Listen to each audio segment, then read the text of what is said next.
ಇದನ್ನು ಹೇಳುತ್ತಿರುವವರು BS ಮಂಜಪ್ಪನವರು. ಜಾನಪದ ನಂಬಿಕೆಯಲ್ಲಿ ಈ ಕಾಡು ಕೊರವಂಜಿಯರು ಹೆಚ್ಚಾಗಿ ಕಾಡಿನಲ್ಲಿ ಸಂಚರಿಸುತ್ತಾ ಭವಿಷ್ಯ ನುಡಿಯುವರು ಎಂದು ನಂಬಲಾಗಿದೆ. ಇವರು ದೈವದತ್ತವಾದ ಶಕ್ತಿಯನ್ನು ಹೊಂದಿದ್ದಾರೆಂದು ಪುರಾಣಗಳು ತಿಳಿಸುತ್ತವೆ. ಆದರೆ ಈಗಿನ ದಿನಗಳಲ್ಲಿ ಕಾಡು ಕೊರವಂಜಿಯರು ಅಥವಾ ಕಾಡಿನ ಜನರು ಬಹಳ ಕಷ್ಟದಲ್ಲಿದ್ದಾರೆ. ತಬ್ಬಲಿಗಳಾದಿರ ಕಾಡು ಕೊರವಂಜಿಗಳೇ, ಅಂಬಲಿ ಕುಡಿಯಲು ಸಿಗದಲೇ ಕಾಡು ಜನರು ಕಂಬನಿ ಸುರಿಸುತ್ತಾ ಕಾಡಿನಲ್ಲಿ ಅಲೆಯುತ್ತಿಹರು.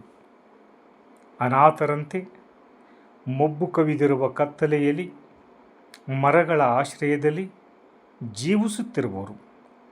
ಗೆಡ್ಡೆ ಗೆಣಸುಗಳನ್ನು ತಿಂದು ಗಿಡಕ್ಕೆ ತೊಟ್ಟಿಲ ಕಟ್ಟಿ ಜೋಗುಳವ ಹಾಡುತ್ತಾ ಹುಟ್ಟಿದ ಕೂಸಿಗೆ ಬಟ್ಟೆಯನ್ನು ಕಟ್ಟಿ ತೂಗುತ್ತಿಹರು. ಆ ಮಗು ಉಸಿರು ಕಟ್ಟಿ ಚೀತ್ಕರಿಸಿ ಕೂಗಿ ಹೊಟ್ಟೆಯ ಹಸಿವನ್ನು ತೋರುತ್ತಿಹದು. ಬೊಬ್ಬೆ ಇಡುತ್ತಾ ಒದ್ದಾಡಿ ಹಾಲು ಇಲ್ಲದೆ ತೊಟ್ಟಿಲಲ್ಲಿ ಏನೂ ಹರಿಯದ ಮಕ್ಕಳನ್ನು ಇವರು ಭಿಕ್ಷೆಗೆ ಬಿಟ್ಟು ಬೇಡಲು ಕಳಿಸಿ ಅಕ್ಷಯ ಪಾತ್ರೆಯನ್ನು ಕೊಟ್ಟು ಬೀದಿಯಲ್ಲಿ ನಿಲ್ಲಿಸಿಹರು. ಆ ಮಕ್ಕಳು ಬಿಕ್ಕಿ ಬಿಕ್ಕಿ ಗೋಗರಿಯುತ್ತಾ ರಾಗದಲ್ಲಿ ಭಿಕ್ಷೆಯನ್ನು ಕೇಳುತ್ತಿಹರು. ಅವರನ್ನು ಹುಟ್ಟಿಸಿದ ತಂದೆ ತಾಯಿಗಳು ಇದೇ ನಮ್ಮ ವೃತ್ತಿ ಎಂದು ತಿಳಿದಿಹರು.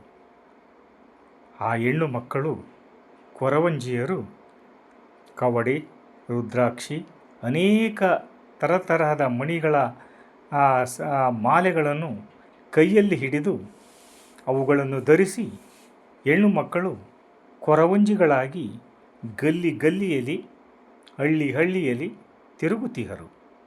ಇನ್ನು ಗಂಡು ಮಕ್ಕಳು ಕೇಳಬೇಕೇ? ಕಾಡಲ್ಲಿ ತಿರುಗುತ್ತಾ ಬೆಕ್ಕು, ಮೊಲ, ಹಕ್ಕಿಗಳನ್ನು ಬೇಟೆಯಾಡುತ್ತಾ ಕಾಡಿಂದ ಕಾಡಿಗೆ ಹೋಗುತ್ತಿಹರು.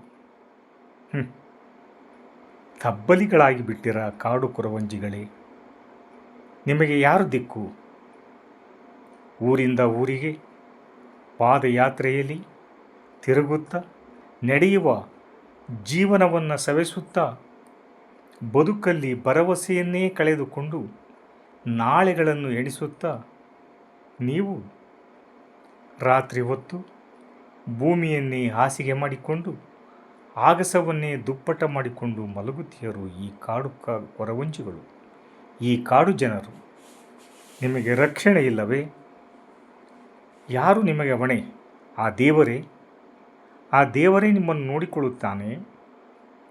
ಬೆಟ್ಟದ ಮೇಲೊಂದು ಕಟ್ಟೆಯನ್ನು ಕಟ್ಟಿ ಆ ಹುಟ್ಟಿದ ವೃಕ್ಷಕ್ಕೆ ನೀರೆರೆದವರು ಯಾರು ಎನ್ನುವಂತೆ ನಿಮ್ಮನ್ನು ಕಾಪಾಡುವನೇ ಆ ದೇವರು. ಎಂಥ ಬದುಕು ಇದು! ಒಂದು ಬದುಕಿ ಛೇ!